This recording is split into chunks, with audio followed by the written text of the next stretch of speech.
In the 18th century, Lancaster City was a burgeoning settlement, a place defined by its sense of community and a rich cultural tapestry in the making. The heart of the town was its square, a place of gathering and commerce, dominated by a fountain that locals believed had healing properties. Nearby stood the courthouse, an embodiment of both justice and community, as it served multiple purposes, from legal matters to town meetings. James Buchanan, a young, ambitious lawyer, was a prominent figure in the community. Unlike in our world, in the Starfield timeline, Buchanan was not just a political aspirant. He was also fascinated by the local legends and folklore that seemed to saturate the very soil of Lancaster City. He often found himself delving into old manuscripts that spoke of mysterious artifacts and hidden knowledge, not knowing that these would have greater implications centuries later. In this version of history, Lancaster City was also a place of artistic expression. The streets were lined with galleries, and the air was often filled with the sounds of music, violin strings, piano keys, and even the occasional brass band.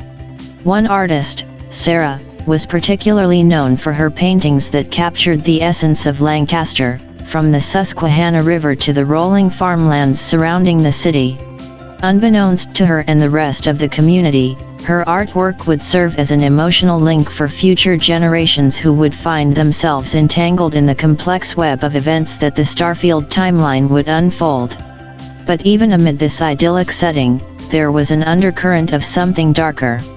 Whispers spread through the community about strange occurrences, livestock going missing, odd formations appearing in the fields, and even shadowy figures seen wandering the outskirts of town at night. These were mostly dismissed as superstitions or the tall tales of the inebriated. However, a few wise elders suspected that these signs were an omen of challenges and mysteries that would manifest much later in time. Family life in Lancaster was a sanctuary.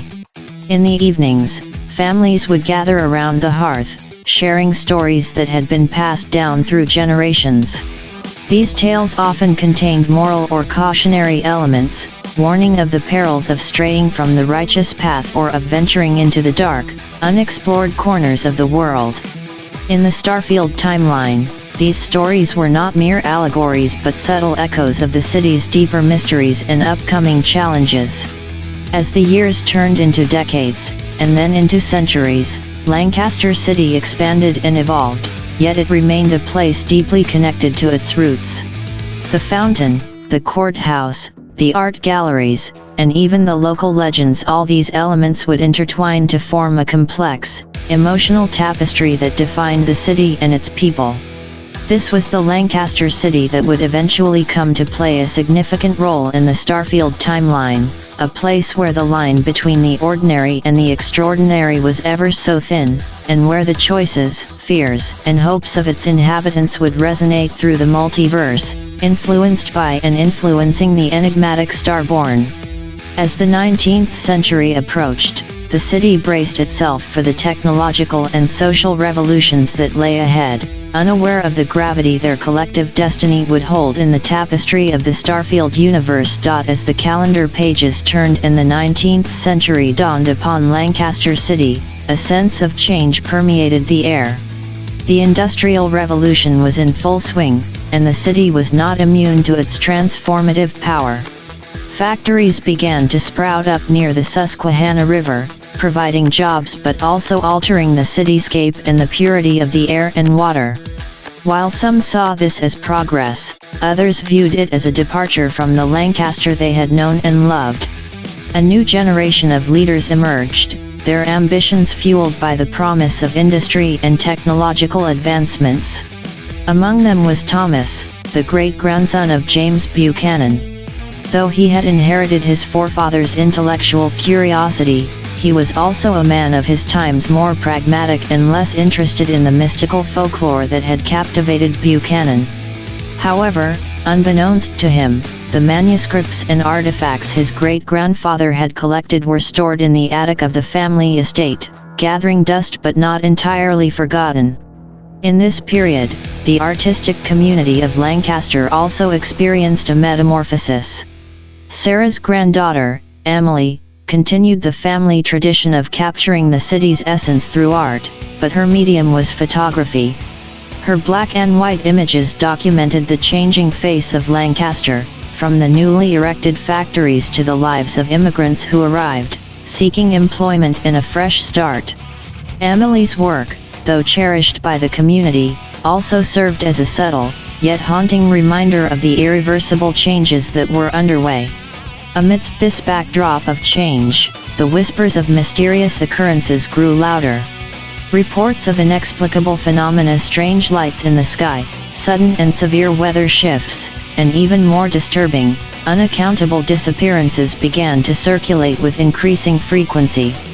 While many dismissed these as mere rumors or the stuff of tabloids, those who remembered the old tales sensed a deeper, more unsettling truth. The city's elders, now few in number but rich in wisdom, began to wonder if the strange events were not random but connected in some way to the long-forgotten artifacts Buchanan had once been so obsessed with. Family ties in Lancaster remained as strong as ever, even as the world around them changed. The hearth was still a place of gathering, but the stories shared had taken on a more cautionary tone.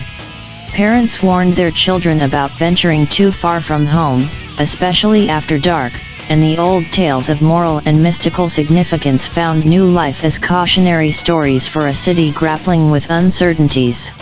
As the 19th century gave way to the 20th, Lancaster City, like the rest of the world, found itself on the brink of even greater changes: world wars, social upheaval, and leaps in technology that would dwarf the innovations of the past.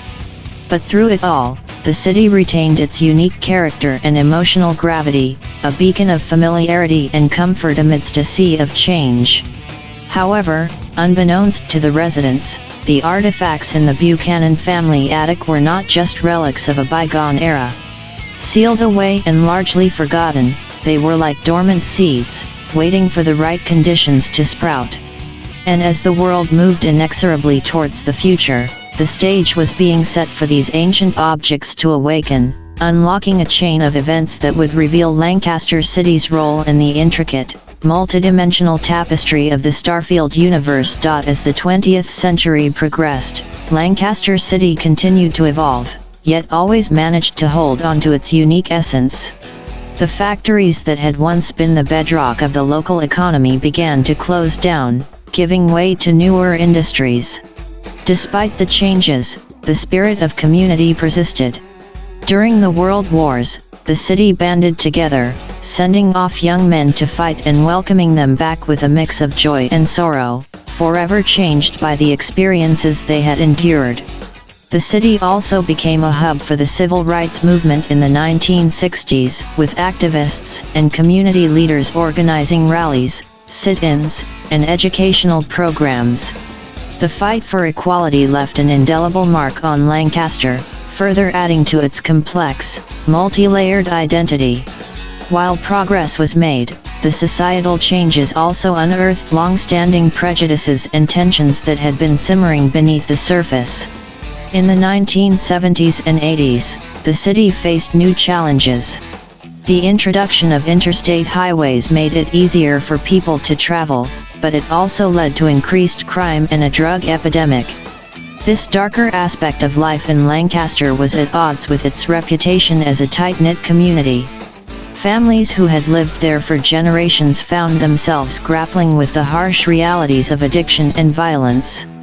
Meanwhile, the city's art scene continued to flourish. Artists now had more modern mediums to work with, including film and electronic music. This new wave of creativity brought fresh attention to Lancaster, making it a cultural hotspot. The younger generation, inspired by the activism of the past and the opportunities of the present, sought to redefine what their city could be, even as they wrestled with its more troubling elements. By the late 90s, the internet had arrived, transforming the way people interacted and accessed information. Although YouTube was still years away, the seeds for a more interconnected world were being sown. The manuscripts and artifacts in the Buchanan attic, still undisturbed, seemed almost anachronistic in this digital age. Yet, even as the world changed at an unprecedented pace, those objects remained a silent, lurking enigma, their true significance still veiled. As the millennium turned, a new era dawned, one that would bring challenges and opportunities unlike any the world had ever seen. And in Lancaster City, amidst the complexity of life in the early 21st century, there were individuals born with a unique connection to the city's mystical past. Their lives, though seemingly ordinary, would soon intersect in extraordinary ways, unveiling the dormant forces that had long been a part of Lancaster's history. And so, the story continues, the weight of the city's past serving as both an anchor and a catalyst, as the events set in motion centuries ago prepare to unfold, impacting not just Lancaster but the interconnected realities beyond it. In the early 2000s, a secret government project was initiated, aiming to push the boundaries of human potential. The project, codenamed Elysium, was fueled by microbial life forms discovered on Mars during a classified space mission. These microbes had unique properties that intrigued scientists, suggesting the possibility of enhancing human physiology. A decision was made to inject these life forms into human fetuses in utero, carefully selected from around the country. One of these was to be born in Lancaster City, and he would be named Johnny Vanjuk. The children born from the Elysium project exhibited extraordinary traits as they grew up. Johnny Vanjuk, in particular, showed an uncanny ability to see clearly in the dark, as if he possessed natural night vision. But the changes weren't just physical, they were emotional and psychological too. Johnny felt a deep, unexplainable connection to Lancaster City, as if the very fabric of the place resonated within him. While Johnny grew up aware of his abilities, he was oblivious to their origin. His parents, bound by non-disclosure agreements and their own fears, never spoke of the project. Johnny lived a seemingly normal life, going to school, making friends, and exploring his love for art and music. But he always felt different, a feeling accentuated by the strange dreams that often visited him, dreams of otherworldly landscapes and a sense of impending doom. As Johnny ventured into adulthood, he found himself drawn to the darker aspects of Lancaster City's history. He felt compelled to explore the old Buchanan estate, driven by a force he couldn't quite understand. Upon entering the attic, he felt a surge of energy. The manuscripts and artifacts seemed to call out to him. As he touched them, visions flooded his mind, flashes of past and future, all connected through an intricate tapestry of choices and consequences. But Johnny wasn't the only one affected by Elysium. Others in Lancaster and beyond also exhibited peculiar abilities, their lives slowly intertwining with Johnny's. Sarah, a local journalist, found herself able to discern lies from truth effortlessly. Mark, a history teacher, began to experience vivid flashbacks of historical events as if he had lived through them. Emily, a young musician, could manipulate sound in ways that seemed almost supernatural. These individuals were drawn together, their fates converging as the city's hidden history began to surface. The strange occurrences in Lancaster City escalated, the sense of impending doom grew more palpable. But what none of them realized was that the microbial life forms within them were not just enhancing their abilities, they were also awakening the dormant forces that had been part of Lancaster's history for centuries. As they delved deeper into the mysteries surrounding them, they found that the choices they made would have repercussions beyond their understanding, possibly affecting the very nature of reality itself. Unbeknownst to them, they were becoming key players in events set in motion long ago, events that were now reaching their crescendo. And at the heart of it all was Lancaster City, its emotional gravity pulling them in, binding them to its history, its people, and its unfolding destiny. The stage was set for a revelation that could either save or doom not just Lancaster City but also the interconnected realities it was unknowingly a part of. And as the boundaries between the ordinary and the extraordinary blurred, Johnny Vanjuk and his newfound allies found themselves at the epicenter, ready or not. As the years rolled by, the sense of foreboding that enveloped Lancaster City never seemed to wane. The city continued to evolve, expanding its boundaries, and growing in both population and technological sophistication. The internet revolutionized the way people lived and worked, becoming an indispensable part of daily life. Yet, the city's emotional gravity remained constant, its pull felt by everyone who lived there, especially Johnny Vanjik and the others touched by Project Elysium. Johnny, now in his 30s, had made a name for himself as an artist, creating works that resonated deeply with people. There was something about his art that touched upon the collective fears and hopes of humanity, perhaps influenced by his unique abilities and the strange dreams that still visited him. Sarah, Mark, Emily, and others like them found their own paths, each one unerringly drawing them deeper into the city's unfolding mystery. As for Johnny's personal life, he married Alice, a schoolteacher who was as drawn to Lancaster's emotional gravity as he was. Together, they had a daughter named Lily, who from a young age exhibited an uncanny intuition, almost as if she had inherited some aspect of her father's extraordinary abilities. Lily was fascinated by her father's artwork and the histories that Mark would sometimes share, weaving these influences into stories that seemed beyond her years. Through it all, Lancaster City remained a central figure in their lives. Its landmarks like the Fulton Theatre, Central Market, and the historic districts were more than just places, they were characters in the unfolding narrative. Even as skyscrapers rose and technology advanced, these landmarks stood as reminders of the city's rich history, silently witnessing the lives of its residents. When the calendar flipped to the year 2100, an archaeological dig near the Susquehanna River unearthed an artifact of unknown origin. It didn't align with any known civilizations, and its discovery sent ripples of excitement and apprehension through the academic community. The artifact was eventually stored in a local museum, unaware of its significance or its role in the impending doom. By this time, Johnny was an old man, his hair graying but his eyes still sharp, filled with the wisdom and burdens of a lifetime. He never lived to see the invention of the first grav drive in 2138 or the subsequent mass exodus from Earth that would start in 2150.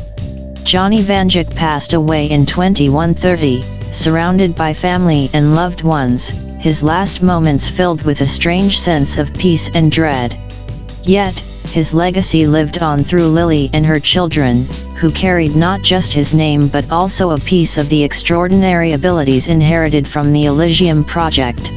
As the years turned into decades, the Vanjik family found themselves at the center of events they couldn't fully understand.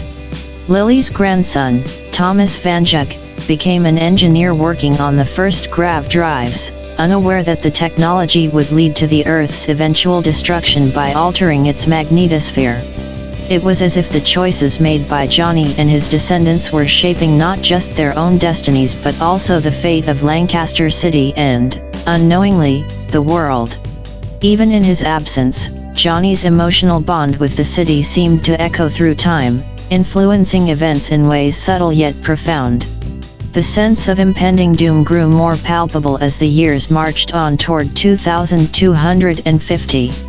Lancaster City, with its deep emotional gravity, seemed to pull its residents closer, as if bracing for an impact that was both inevitable and incomprehensible.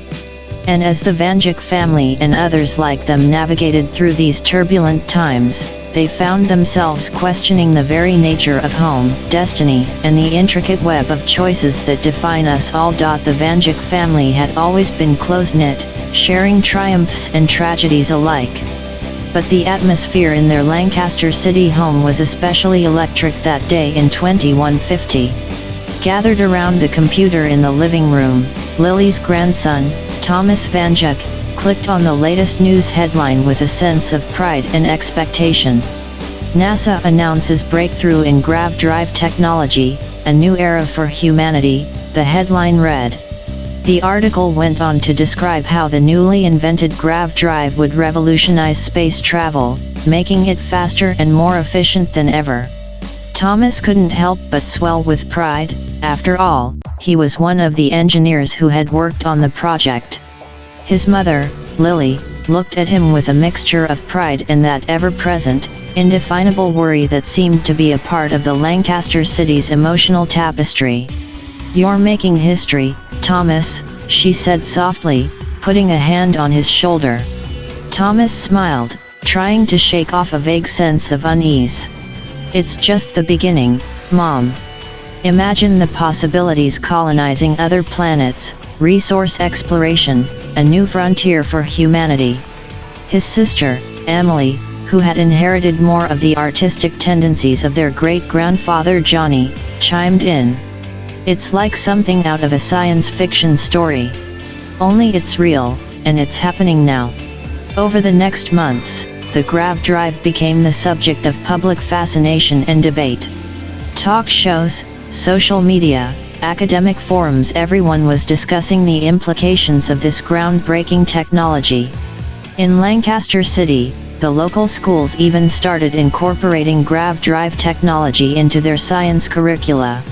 Life-size replicas of the Grav Drive were installed in public parks, becoming new landmarks in a city already rich with history.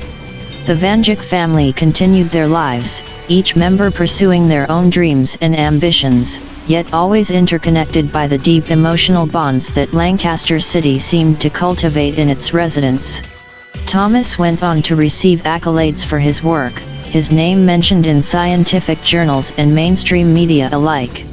Lily, now a grandmother several times over, took to writing, capturing the essence of her life experiences in a memoir that would be cherished by her family for generations to come. Emily, in the meantime, discovered her own path in psychology, delving into the nature of emotional bonds and their impact on human behavior. Her work often led her back to the unique emotional gravity of Lancaster, which she tried to decode through her studies. As the years passed, the Grav Drives were implemented on a larger scale. Massive ships were built, equipped with the new technology, and for the first time, commercial trips to Mars were now within reach. The Vanjik family watched with bated breath as the first of these ships took off, carrying with it the collective hopes and dreams of humanity. Yet, as the years continued to roll forward, subtle changes began to occur. Weather patterns grew increasingly erratic. Animal behavior changed inexplicably. And Lancaster City, that emotional cornerstone, seemed to be humming with an intensity that many found difficult to ignore. But the Vanjikis, like the rest of the world, remained largely unaware of the cataclysm that was slowly unfolding. Each family member was too caught up in their own lives, their own achievements and struggles, to notice the signs. The emotional gravity of Lancaster City was as strong as ever, but now it carried with it an undercurrent of something darker, more urgent. It was as if the city itself was trying to communicate, to warn its residents of the impending doom that was drawing ever closer. But the message went largely unheeded, lost in the noise and excitement of a world standing on the brink of a new frontier. And so, the Vanjik family, along with the rest of humanity, continued on their path, unaware of the irreversible chain of events that had been set into motion. As Thomas Vanjik climbed the professional ranks, his access to classified information expanded. It was around 2170 when he first caught wind of the artifact, a mysterious object discovered 2 decades earlier. The artifact was spoken of in hushed tones among his peers, discussed in memos encrypted with the highest levels of security. Though he didn't know the specifics, Thomas gathered enough to understand that it played a significant role in the development of Grav Drive technology. The first time he saw it, in a high-security lab deep within a NASA facility, he felt an almost magnetic pull. The artifact was unlike anything he had ever seen, an intricate assembly of shapes and symbols that defied understanding. It was said to be the keystone for advancements in Grav Drive technology, though no one seemed to fully understand how or why. But what bothered Thomas the most was the sense of apprehension he felt when near it, a whisper in the back of his mind cautioning him of unseen dangers. As the years rolled on, Thomas found himself increasingly preoccupied with the artifact. Late at night, in the quiet solitude of his Lancaster City home, he would find his thoughts drifting back to it. The feeling was not unlike the emotional gravity he felt toward his hometown, but it was tinged with a darkness he couldn't shake off. It was as if the artifact was connected, in some inexplicable way, to the deepening sense of foreboding he felt, both in his city and within himself. He considered talking to his sister Emily about it. Her work in psychology had led her to explore the complex emotions and bonds that defined human interaction. But every time he picked up the phone, he was held back by the non-disclosure agreements he had signed, and the fear of what the government would do if such sensitive information were to leak. As Thomas grew older, nearing retirement, a sense of regret began to settle in. His accolades and achievements, once a source of immense pride, now seemed to pale in comparison to the unanswered questions that haunted him. He had helped usher in a new era for humanity, but at what cost? He watched as his children, and then his grandchildren, grew up in a world that was slowly but undeniably changing. Lancaster City itself seemed to be holding its breath, as if bracing for an impact that was long foreseen but never fully understood. And the Vanjik family, once so hopeful and united in their aspirations, found themselves grappling with an existential uncertainty that seemed to grow heavier with each passing year. Thomas Vanjik spent his last years revisiting old family albums, walking through the streets of Lancaster City, and pondering over scientific journals that now felt like relics of a bygone era. And though he never spoke a word of it to anyone, the weight of his unspoken fears and unresolved questions hung in the air, as palpable as the emotional gravity that had always defined his life and the life of his family. He passed away in 2138, just as the first grav drive was about to be officially activated. The Vanjik family mourned, but life went on. Yet, in the air of Lancaster City, in the quiet moments when one could almost hear the heartbeat of the community, there was a sense of waiting for what, no one could say. And so, the Vanjik family, along with their city, continued to live under the emotional gravity of both love and unspoken fears, as they moved toward an uncertain future. The Vanjik family gathered in their living room, their eyes fixed on the large screen mounted on the wall. The atmosphere was heavy, as if the air itself had thickened. NASA had announced a special broadcast, and given the ongoing Earth evacuation that had been subtly ramping up since 2173, everyone sensed that this would be a pivotal moment. The screen flickered to life, showing the NASA logo before cutting to a middle-aged scientist standing in a sleek, modern lab. He was Dr. Eleanor Martinez, a prominent figure in astrophysics and the public face of NASA's Grav Drive project. Behind her, large monitors displayed complex algorithms and 3D models of celestial bodies. The gravity of the moment was evident in her usually cheerful eyes, now tinged with a solemnity that made the Vanjik family exchange uneasy glances. "Good evening," Dr. Martinez began, her voice steady but tinged with an undeniable gravity. "I am here tonight to provide an update on the Earth evacuation initiative that we began in 2173. As many of you know, the advancements in grav drive technology have made it possible for us to explore and colonize other planets in ways we had only dreamed of. Tonight, I am going to recap our journey thus far, our discoveries, and our future direction." The screen behind her shifted, showing footage of massive ships' arcs. They were called lifting off from various points around the Earth. They were behemoths, capable of carrying thousands of people and all the resources they would need to start anew on another world. Since 2173, we have successfully launched 27 arcs, each headed to different planets that our probes have determined to be habitable, Dr. Martinez continued. So far, 12 have landed and begun the process of terraforming and colonization. The reports we are getting back are promising. The atmospheres are stable, the resources abundant, and most importantly the new colonies are sustainable. Another shift in the visuals, now showing thriving outposts on alien landscapes, biodomes filled with plant life, and even a few early cities taking shape. It was like a glimpse into a future that seemed increasingly disconnected from the Lancaster City they knew. But, Dr. Martinez's voice took on a serious tone, causing a ripple of tension to pass through the Vanjik family.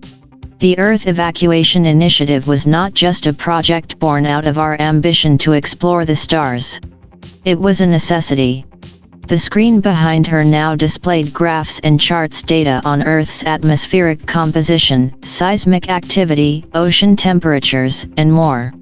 All showed trends that seemed to corroborate her statement, but it was data they had seen before, and it had always been framed as manageable, reversible even. For years, we've been monitoring various environmental factors, she explained. While some of these changes are natural, others are exacerbated by the activation and continuous use of grav drives. Despite our best efforts to mitigate these effects, the data shows that Earth's stability is declining at a rate that is concerning. The word hung in the air, its implications sinking into everyone in the room. Thomas Vanjik's grandchildren, Sarah and Tim, looked at their parents, searching for reassurance in their faces and finding none. Dr. Martinez seemed to hesitate, as if weighing her next words carefully. I want to assure you all that the situation is not hopeless. The ongoing evacuation is our path to ensuring the survival and prosperity of humanity. But it is critical that we expedite this process. The broadcast ended with a series of informational slides detailing the next phases of the evacuation, timelines, and what the general population should expect in the coming years.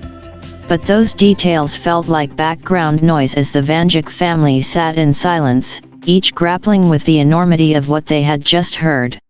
In the quiet living room, illuminated only by the soft glow of the screen, it was as if the emotional gravity that had always bound them to Lancaster City, and to each other, had suddenly expanded to encompass something far larger, and far more terrifying. And in that moment, each of them understood that their lives, and the life of their city, had reached a point of irrevocable change. The Vanjik family found themselves in a bustling encampment in Florida, a sprawling complex filled with people from all walks of life, all bound by the common thread of impending departure. The air was thick with anticipation, a palpable blend of hope and anxiety. Large holographic boards displayed countdown timers and boarding zones for the arks headed to various destinations. Luna Colony was the Vanjik family's choice, a temporary haven until something better came along, but close enough to Earth to keep the emotional gravity of their hometown, Lancaster City, within reach. Are we all packed? Maria Vanjik, Thomas's wife, asked as she reviewed a checklist on her tablet.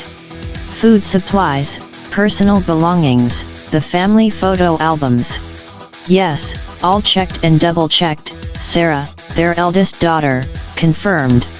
She caught the gaze of her younger brother Tim, who was nervously fidgeting with his backpack straps. Their mother smiled, good. It's going to be a new chapter for us, but at least we're doing it together. As the family shared a quiet moment, Thomas felt the weight of a different kind of checklist in his mind, unanswered questions, unspoken fears, and a nagging doubt that had grown ever since that unnerving NASA broadcast. These were things he hadn't shared with his family, the darker inklings he had about the miracle of the grav drive technology and the real reason behind Earth's expedited evacuation. Later that night, long after his family had gone to sleep, Thomas found himself restlessly turning these thoughts over in his mind. He glanced at the time, 2:47 a.m., and made a decision. Dressing quickly and quietly, he grabbed a small bag he'd prepared earlier, filled with tools, an ID badge with elevated clearances he'd acquired, and other essentials. Leaving a note for Maria, he stepped out of their temporary dwelling. The night air was thick and humid, but the sky was clear, offering a view of the moon that seemed both comforting and taunting in its closeness. Thomas made his way through the dimly lit paths of the encampment, bypassing security checkpoints with a practiced ease that belied his years. He reached the edge of the camp, where the towering structure of the Ark loomed like a sentinel in the night. But Thomas's destination was not the Ark itself, it was the underground facility adjacent to it, a place off-limits to civilians, where the grav drives were developed and stored.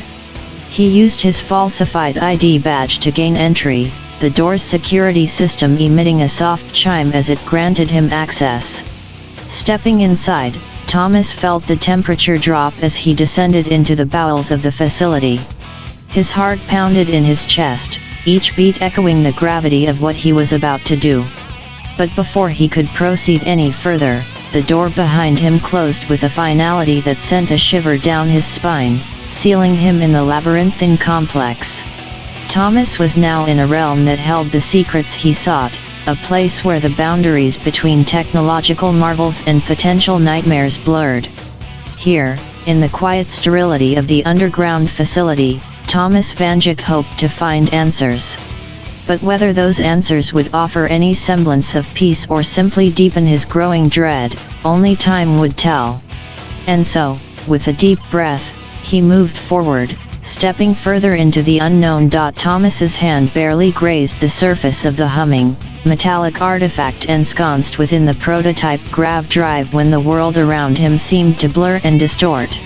It felt like being pulled through a whirlpool, each ripple a tear in the fabric of time and space. When the disorienting sensation ceased, Thomas found himself standing in a familiar yet distant setting, Lancaster City, but it was 2019. He barely had a moment to grasp the situation when he felt a tap on his shoulder. Turning around, he looked into the unmistakable glowing eyes of a young Johnny Vanjik. The gravity of the gaze conveyed a depth of understanding, an eerie foreknowledge. Wordlessly, Johnny handed Thomas a .44 Magnum. "Keep your family safe," he said, his voice tinged with a grim sincerity. Before Thomas could reply, the world around him distorted again. This time, he landed in an apocalyptic Lancaster City, dated 2077. The air was thick with radiation, and what appeared to be ghouls roamed the streets. Again, there was Johnny, older now, wielding a weapon and dispatching the ghouls with practiced ease. His eyes still glowed, a beacon in a world gone dark. Another pull, another shift. Now it was 2030, and the city was overrun by the undead. Zombies meandered through the streets, their groans echoing through the air. Johnny was there too, taking down the reanimated corpses methodically, one by one. Thomas's journey through time continued. He saw Johnny fighting a giant moth in a dilapidated loom factory, both a younger and an older version of him standing their ground. He witnessed Johnny in mortal combat with the monstrous killer of Crystal Lake, finally sacrificing himself to subdue the unkillable entity. Just as suddenly, Thomas was pulled back to the underground facility, to the very room housing the grav drive prototype. This time, however, he was not alone. Standing before him was his own double, holding the humming artifact in his hands. "This can never be found again by anyone," his doppelganger intoned solemnly, staring into Thomas's eyes as if peering into his soul. Thomas nodded, his own fears and doubts mirrored in the eyes of his double. "Agreed." His double placed the artifact back into its compartment, sealing it away. Thomas followed suit, initiating a series of commands on the adjacent control panel.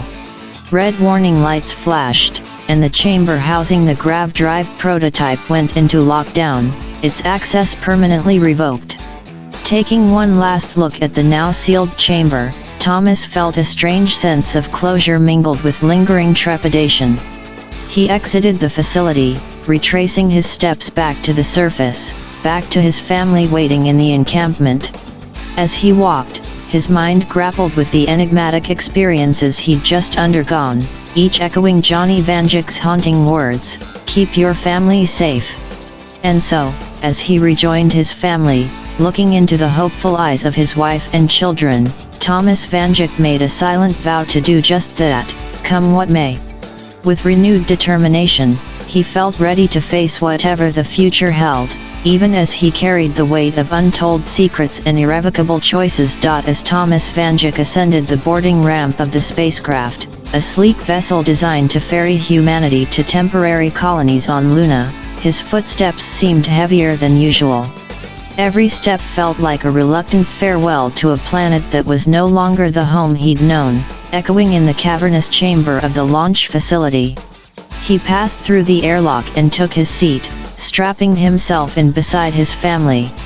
His wife, Emily, gave him a reassuring smile, while their children, Sarah and Mark, looked excited yet anxious, their eyes wide with a mixture of wonder and uncertainty. The spacecraft's engines roared to life, a deep, rumbling crescendo that reverberated through the very core of his being. As the countdown commenced over the intercom, Thomas's thoughts drifted to Lancaster City, the streets, the landmarks, the very soul of the place that had been a cornerstone of his life and the lives of the Vangeckis for generations. He pondered about the Central Market, the Fulton Opera House, and the streets where musicians would play into the night, filling the air with melodies that transcended time and space. In every timeline, in every version of reality he'd glimpsed during his mind-bending journey through the multiverse, two constants had always remained: Lancaster City and the Vangeckis. But now, as Earth was slowly being abandoned, that streak was about to be broken. There would be no Lancaster City in this new chapter of human history. The emotional gravity that had always anchored him felt like it was unraveling, leaving a void that was both terrifying and liberating. His thoughts were interrupted as the spacecraft jolted, the immense force of the launch pressing him back into his seat. He looked out of the small window beside him, watching as the Florida coastline receded rapidly, replaced by the expanse of the Atlantic Ocean, and then by the curvature of the Earth itself. As the ship broke through the atmosphere, entering the silent void of space, Thomas felt a sense of finality wash over him. There is no Lancaster City this time, he thought to himself. The words seemed to hang in the void of his mind, an epitaph for a chapter of existence that had closed, and the herald of a new one yet to be written. He glanced at his family, their faces illuminated by the soft glow of the cabin lights. One day, he mused, I'll start a new Lancaster City. A haven for my family, a new cornerstone in whatever world we find ourselves in. As the spacecraft set its course for Luna, Thomas Vangeck leaned back in his seat, closing his eyes for a moment. The weight of his choices, the gravity of his secrets, and the fragility of existence all seemed to coalesce into a single point of clarity.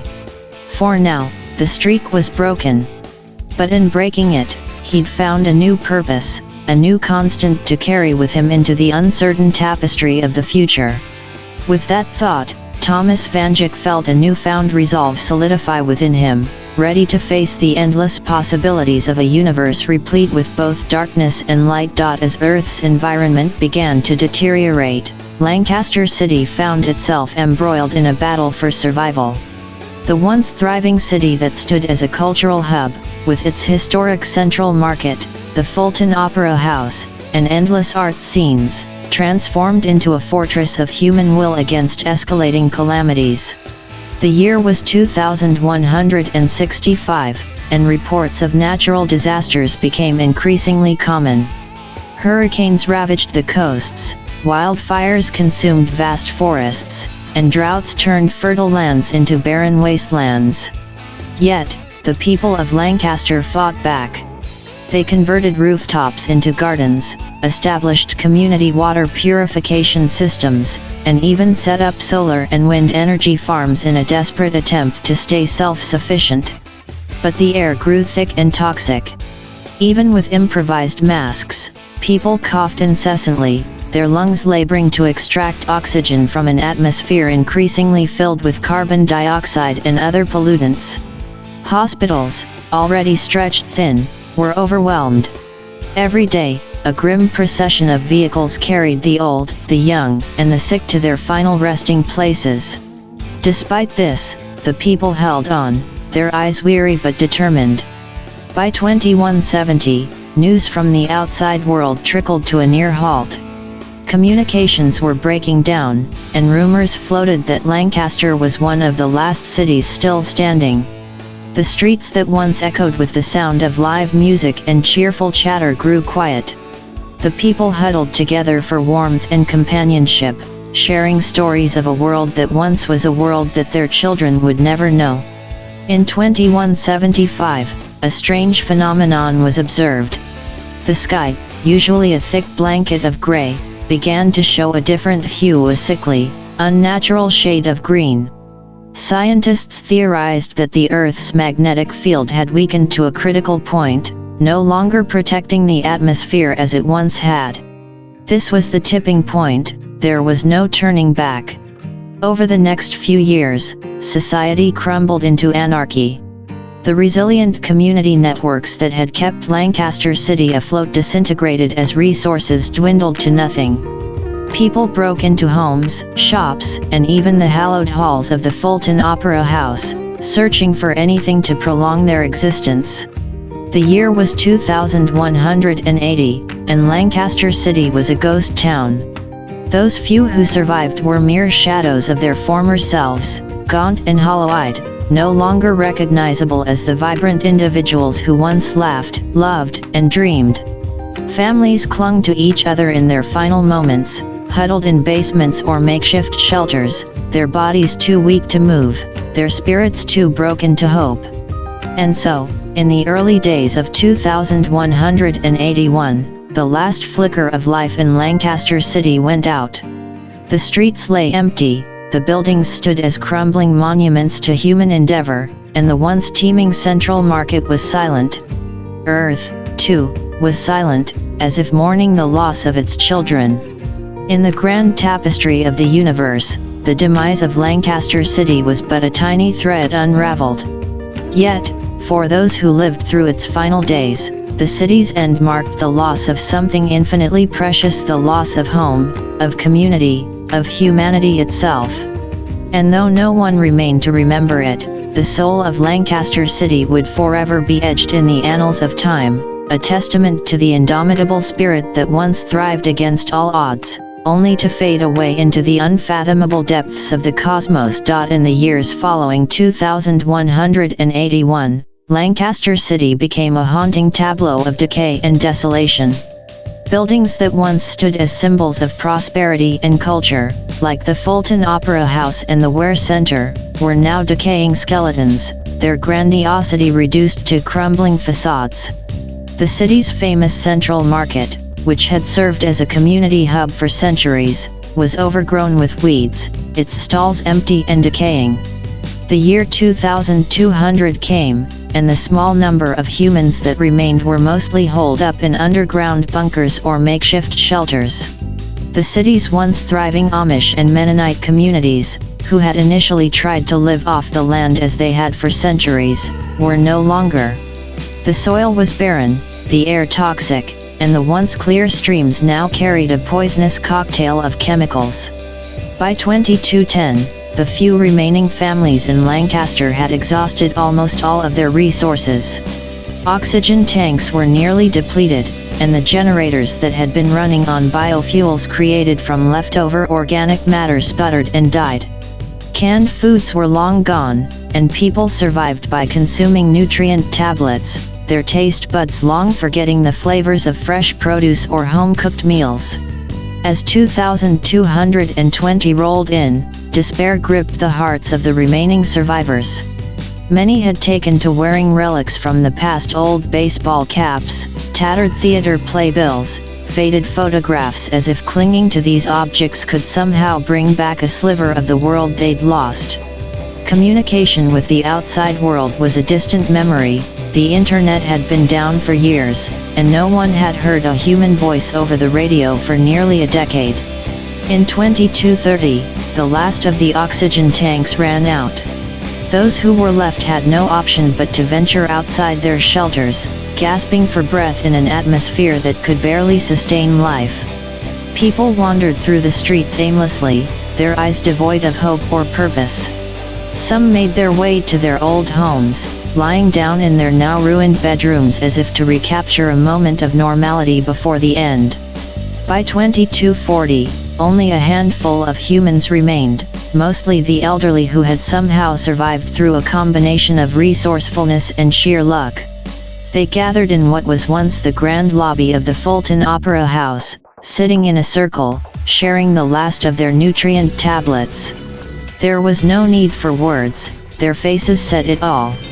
As 2249 arrived, the last standing building in Lancaster was ironically one of its newest, a high-tech, energy-efficient construction that had been a symbol of hope and progress when it was built at the dawn of the 22nd century. Here, the remaining survivors had gathered. Their oxygen tanks were empty, and their reserves of food and water had long since run out. One by one, they lay down on the floor, their eyes meeting in a final, silent farewell. With a quiet resignation, they closed their eyes, taking their last shallow breaths. The room grew still, and as the last human heart stopped beating, a profound silence settled over Lancaster City. The year 2250 came, and Lancaster was empty, a relic of a world that was. Its streets, once bustling with life, were now avenues of silence. Its buildings, monuments to human ingenuity and aspiration, stood as tombstones on the landscape of a forgotten civilization. And so, in the quietude that enveloped the earth, Lancaster City was finally at rest. What was once a sanctuary of community, culture, and history was now a requiem to the fragility of human existence, a mournful hymn sung by the empty wind that swept through its deserted streets. In the shadow of Earth's destruction, a new chapter began to unfold on Luna. Thomas Vanjuk, now a venerable man in his later years, stood on the observation deck of New Lancaster's central tower, peering through the reinforced glass at the pale blue dot in the sky Earth. The sight was a somber reminder of what was lost, yet also an inspiration for what could be gained. New Lancaster, built under his guidance and named in honor of his hometown, had grown from a precarious settlement into a burgeoning community. The city was now a harmonious blend of modern architecture and natural elements. Lunar rock and metals were used in construction, but hydroponic gardens and oxygen-producing algae farms added splashes of green to the otherwise monochrome landscape. The central market had been rebuilt, replicating its old-world charm, but now it boasted stalls selling lab-grown meats, genetically modified vegetables, and intricate gadgets. A new Fulton Opera House had also been inaugurated, its first performance being a lunar adaptation of an old Earth classic, a bittersweet tribute to a world left behind. Thomas had poured his soul into making New Lancaster not just a haven for survivors, but a symbol of human resilience. He worked closely with engineers and scientists to implement sustainable technologies that would prevent the mistakes of the past.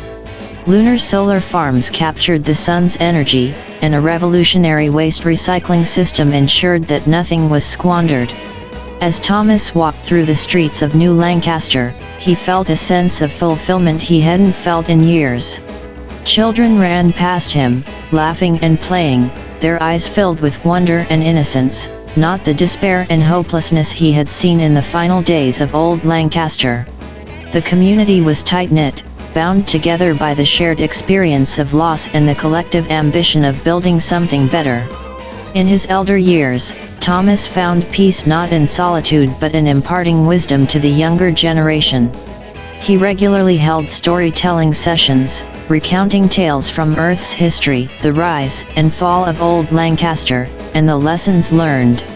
The community hung on to his every word, aware that he was a living link to a world they would never see but could imagine through his vivid storytelling. As Thomas sat in his home, surrounded by holographic images of old Lancaster and artifacts he had managed to bring from Earth, he knew his time was drawing to a close. But he also knew that New Lancaster would endure. His descendants were here, vibrant and innovative, carrying the Vanjuk legacy forward. They had already begun to explore the possibility of establishing colonies on Mars and other celestial bodies, a testament to the indomitable human spirit. Thomas Vandyck passed away quietly in his sleep, content in the knowledge that while one chapter had ended, another was just beginning. And so, New Lancaster continued to flourish, a testament to human ingenuity and resilience, a phoenix rising from the ashes of a lost world. As new generations were born, they looked up at Earth, not as a symbol of despair, but as a constant reminder of the strength and will it took to survive, to adapt, and to begin a new. In a bustling cafe at the heart of New Lancaster, a young man sat alone, sipping on a cup of synthetically brewed coffee. With a shock of dark hair and a gleam in his eyes, he was the spitting image of his grandfather, Thomas Vandyck.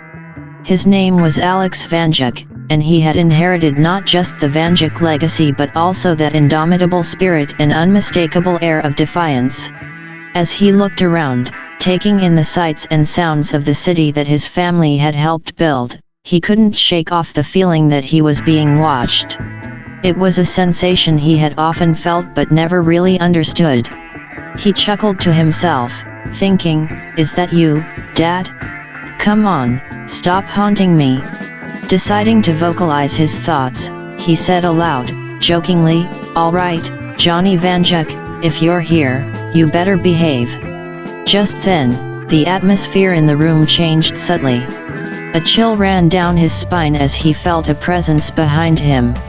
Turning around, his eyes met a pair of glowing eyes that belonged unmistakably to Johnny Vandyck. "Make me," Johnny said, his voice tinged with a mischievous lilt. For a moment, Alex was stunned, but then his face broke into a broad grin. Both men burst into laughter, filling the cafe with the sound of their shared mirth. It was a laughter that emanated not just from the joy of the moment, but also from the deep, unspoken understanding that here, in this new world, the Vandyck legacy was very much alive. And with it, the indomitable spirit of Lancaster, reborn in a new setting but rooted in the same values, dreams, and undying hope. Inside the Central Assembly Hall of New Lancaster, the tension was palpable. It was a grand room, echoing the architecture of town halls back on Earth, though modernized with advanced materials and technology. The walls were adorned with various symbols of heritage and identity. 4 flags stood on ornate poles behind the central desk. The first was the NASA flag, its blue field representing the sky, the stars, and a red vector symbolizing aeronautics. Beside it, the flag of the United States, a field of blue with 50 stars, and 13 horizontal stripes in red and white. Next was the Pennsylvania flag, blue with the state's coat of arms displayed proudly in the center. Finally, there was the Lancaster City flag, an intricate emblem that spoke of its unique history and culture, a fusion of past and future. Across from these banners, the camera panned to the badges worn by the officers of the United Colonies, UC. They were ornate, intricate, and carried the weight of a multi-planetary governmental system. Their eyes were stern, filled with the kind of bureaucratic confidence that comes from the belief in one's own authority. As I've said, gentlemen, you are operating within UC jurisdiction. Luna, Earth, and therefore New Lancaster, are subject to our laws and governance, one of the UC officers stated, his voice tinged with barely concealed impatience. Johnny Vandyck leaned back in his chair, his eyes never leaving the faces of the UC officers. Alex Vandyck stood beside him, and the air between them seemed to crackle with a kindred spirit of defiance. The room was filled with other colonists, men and women who had built New Lancaster into what it was, a thriving community of 1 million souls.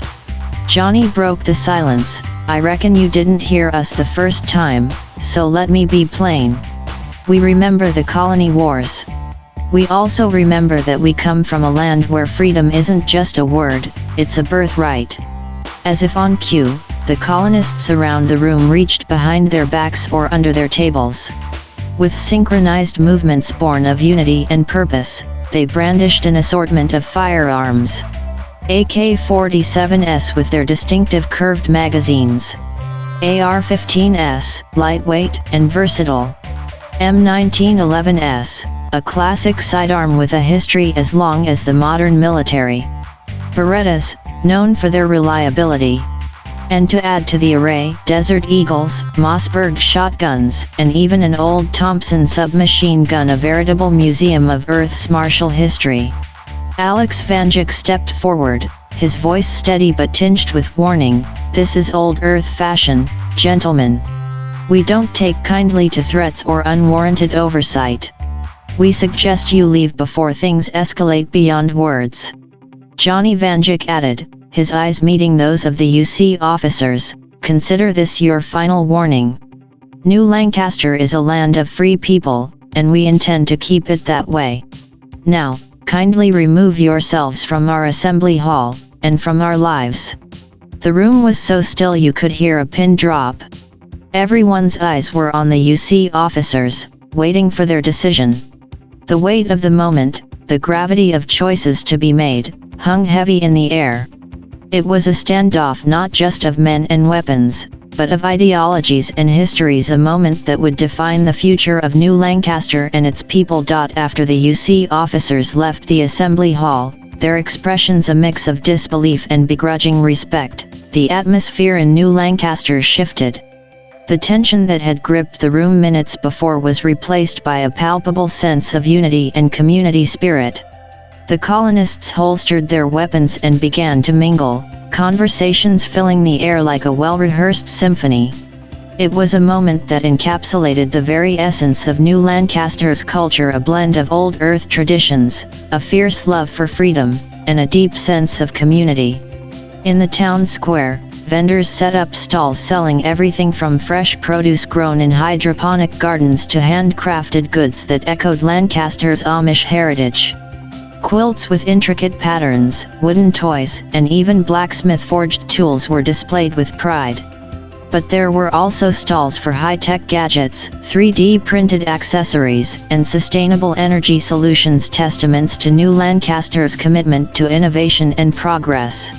Music played a significant role in the life of New Lancaster's residents. From traditional folk and country tunes to electronic beats and synth waves, there was something for everyone. Musicians, both young and old, performed at the community amphitheater, where holographic projectors created mesmerizing visual effects to accompany the tunes. Johnny Vanjic was known to occasionally join in, his guitar skills as sharp as his marksmanship. But it wasn't just about entertainment and commerce. New Lancaster took education seriously. Schools were a blend of old and new, where students learned not just science, technology, engineering, and mathematics, but also history, arts, and ethics. Lessons often included stories from Earth's past, the struggles and triumphs that had shaped humanity, and the importance of freedom and self-determination. This educational philosophy was a cornerstone in developing well-rounded individuals ready to face the challenges of life in space, and beyond. Families in New Lancaster were tight-knit, often spanning multiple generations, living under the same roof or within the same community cluster. Dinners were a time for everyone to gather, share their day, and engage in meaningful conversations. It was common for the older generation to pass down stories and lessons to the younger ones, oral traditions preserved and enriched with each telling. Spirituality also found its place in New Lancaster. While the community was diverse in its religious and spiritual beliefs, there was a universal respect for each individual's right to worship or not in their own way. Places of worship ranged from traditional churches echoing the designs of Earth's historical cathedrals to modern, multi-faith spiritual centers equipped with meditation rooms and libraries filled with theological texts from various traditions. And then there was the issue of governance. New Lancaster had a council, elected by its residents, which worked alongside a direct democracy platform accessible to all citizens. This platform allowed for immediate feedback and voting on key community decisions, ensuring that the voice of the people was always heard. In essence, New Lancaster was a microcosm of the best parts of old Earth culture, but adapted for a new era of human civilization. It was a place where history and future coexisted. where the rugged individualism of the frontier melded seamlessly with a collective commitment to mutual support and progress. And standing at the heart of it were figures like Johnny Vanjik and his family, symbols of both continuity and change, embodying the virtues and values that made New Lancaster a beacon of human resilience and aspiration in a universe of endless possibilities. The landing pads of New Lancaster were usually a bustling hub of activity, cargo ships unloading supplies, small personal shuttles taking off for short jaunts to nearby asteroids, and colonists arriving or departing for various reasons. But today, the atmosphere was different. A state-of-the-art UC Envoy ship gracefully touched down, its engines humming softly as it settled on the landing pad. The design was sleek and modern, with polished metal surfaces and the UC insignia prominently displayed on its hull. As the ship's hatch opened, a delegation of UC diplomats and top leaders disembarked, their attire a mix of formal and ceremonial, reflecting the gravity of the occasion. They were led by Ambassador Ilora Voss, a seasoned diplomat with a reputation for fairness and tact. Following her were several high-ranking members of the United Colonies, including Admiral Chen, General Hawthorne, and Dr. Selina Quill, a leading scientist in the field of astrobiology. They were greeted by Johnny Vanjik, his family, and a selection of New Lancaster's council members. Pleasantries were exchanged, but everyone knew that the situation was a delicate one. The envoy was escorted to the community hall, where a special assembly had been arranged. Residents filled the seats, their eyes filled with a mix of curiosity and apprehension. Ambassador Voss took the podium first. "Ladies and gentlemen of New Lancaster, thank you for receiving us today. I want to begin by acknowledging that our previous interactions have been less than ideal. For that, I apologize. I assure you, the actions of our lower-ranking officers were not representative of the United Colonies as a whole." She continued, "The United Colonies was established with the vision of creating a unified and cooperative network of human colonies across the universe. We aim to facilitate trade, provide security, and ensure that human civilization thrives in this new frontier. However, it's clear that we have failed in properly communicating our intentions to you. We are here to mend fences and to listen." The room remained silent for a moment before Johnny Vanjik spoke up. "Ambassador Voss, we appreciate the gesture. But understand, New Lancaster values its independence. We've managed just fine without being under anyone's jurisdiction. What guarantees can you offer that our way of life won't be compromised?" Admiral Chen took the stage. "That's a fair question, Mr. Vanjik. The United Colonies isn't interested in homogenizing or erasing the unique cultures of its member colonies. Quite the opposite. We celebrate diversity. But we also believe in mutual support. The universe is a vast and often dangerous place. By standing together, we can ensure the safety and prosperity of all." The discussions went on for hours. Dr. Selina Quill presented the scientific initiatives that the UC was pioneering, initiatives that could benefit New Lancaster. General Hawthorne spoke about the potential for military alliance and protection. And throughout it all, the history of the United Colonies was laid bare, its formation following the collapse of Earth, the ensuing colony wars that almost fractured humanity, and the eventual establishment of the UC as a force for unity and cooperation. It was a long and grueling session, filled with tough questions and honest answers. There were disagreements, of course, but also moments of surprising concord. The residents of New Lancaster came to understand that the UC was not a monolithic entity bent on control, but rather a complex organization with both flaws and merits. And the UC leaders got a first-hand look at the fiercely independent yet deeply communal spirit that defined New Lancaster. As the assembly drew to a close, Ambassador Voss made a final statement. "We will not force New Lancaster into the United Colonies. The choice will be yours, and we will respect it. But I hope that today's dialogue has opened a door for future cooperation, regardless of your decision." The room erupted into applause.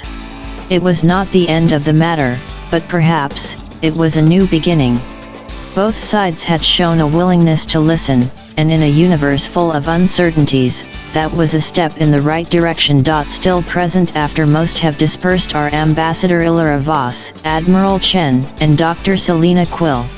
Johnny Vanjik invites them to tour New Lancaster, starting with the landing pads and docks that serve as the colony's gateway to the stars. As they step back outside, the first thing that captures their attention is the variety of ships docked at the expansive landing area. Rows and rows of spacecraft stand ready, their designs a fascinating blend of old and new. Over here, Johnny begins, gesturing toward a ship that bears a striking resemblance to the space shuttle of Earth's past, is the Pioneer. It's modeled after the old space shuttles but retrofitted with modern thrusters and life support systems. We wanted to pay homage to the trailblazers of space exploration while incorporating today's advancements. Ambassador Voss looks impressed. The blend of old and new is remarkable. It's like you've captured the essence of Earth's space exploration history and are carrying it forward. Johnny grins. Exactly, Ambassador. We want to remember where we came from, even as we venture further than ever before. They move on to another section of the landing pad, where a spacecraft designed like a sleek fighter jet from the 21st century catches their eye. This one, Johnny explains, is called the Raptor. It's a light reconnaissance and defense ship. It's equipped with laser-based weaponry and has a small crew capacity, but it's incredibly agile. Think of it as the F-22 Raptor of space. Admiral Chen raises an eyebrow. Interesting.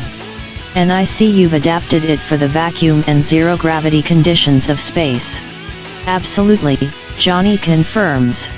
It's got ion thrusters for propulsion and a state-of-the-art inertial dampening system. But we've kept the aerodynamic design because occasionally it needs to operate within the atmospheres of planets and moons. Dr. Selina Quill, ever the scientist, is particularly interested in the next ship they approach. It's a more modern-looking vessel, adorned with various scientific instruments and satellite dishes. Ah, the Curiosity, named after the Mars rover. This is our primary research vessel. It's equipped for long-duration missions and has state-of-the-art labs for various scientific disciplines. The group spends a considerable amount of time at the landing pads, each ship unveiling another layer of New Lancaster's complex identity. Johnny takes them through ships named Endeavour and Discovery, explaining how each one serves a specific function, be it cargo transport, personnel movement, or diplomatic missions. Each ship is a testament to New Lancaster's respect for history and its unwavering gaze toward the future. As they wrap up the tour of the landing pads, it becomes clear that New Lancaster is more than just a settlement. It's a living, breathing entity that cherishes its roots while daring to dream big. And in its ships, each a marvel of engineering and a tribute to human ingenuity, you can see the spirit of a community that refuses to forget its past as it forges ahead into the unknown. The group leaves the landing pads and walks a short distance to a large, elegant building. The words New Lancaster History Museum are etched into the stone facade above the entrance. As much as we are focused on the future, we also take great pride in remembering our past, Johnny says as they step inside. The museum is well lit, with large open spaces and high ceilings. The first room they enter is dedicated to Earth, its history, its cultures, and its achievements. Over here, Johnny directs, is a piece of the Berlin Wall, a symbol of the triumph of freedom over oppression. The concrete slab is displayed in a glass case, graffiti still visible on its surface. And next to it, a first edition of To Kill a Mockingbird, a literary masterpiece that challenged racial injustice. Ambassador Voss is visibly moved. You've managed to preserve such significant artifacts. It's remarkable. They move on to another section that catches Dr. Selina Quill's eye, a display dedicated to scientific milestones. Ah, the original DNA helix model by Watson and Crick, she remarks, looking at the intricate structure of wires and balls. And there's an early 20th century microscope, still in immaculate condition. Johnny leads them further into the museum, toward a room that's distinctly different. It's designed to replicate a street, and a sign at the entrance reads, Ruby Street, a glimpse of old Lancaster. As you can see, Johnny begins, we've recreated Ruby Street, an iconic street back in Lancaster on Earth. Notice the cobblestone roads and the historic facades of the buildings. This was the heart of the arts and culture scene. The group walks down the simulated Ruby Street, marveling at the attention to detail. Storefronts are adorned with old-fashioned signs like Johnson's Bakery and Ella's Record Shop, complete with wooden doors and window displays featuring vinyl records and vintage pastries. What's particularly special, Johnny points out, is this art gallery here. They step into a space filled with paintings and sculptures. We've managed to preserve and replicate some of the art that made Lancaster famous. Here is a lifelike statue of Robert Fulton, who hailed from Lancaster County and invented the steamboat. And over there are original artworks by local artists who gained worldwide recognition. Admiral Chen, generally a man of few words, finally speaks up. You've captured the soul of your origins. It's like stepping back in time. Johnny nods. That's the idea. We want every generation to know where we came from. Our history is our strength, and we carry it with us, no matter how far from Earth we venture. They spend a significant amount of time exploring Ruby Street, each shop and exhibit a testament to Lancaster's rich cultural and historical heritage.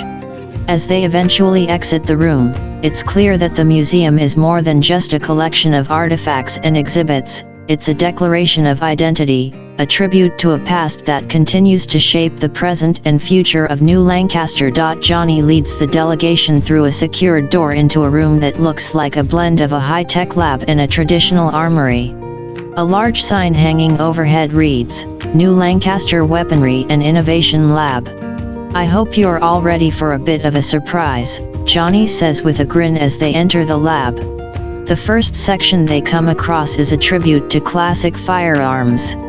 On a long, glass-enclosed table lies a collection of meticulously maintained and modified ballistic weapons.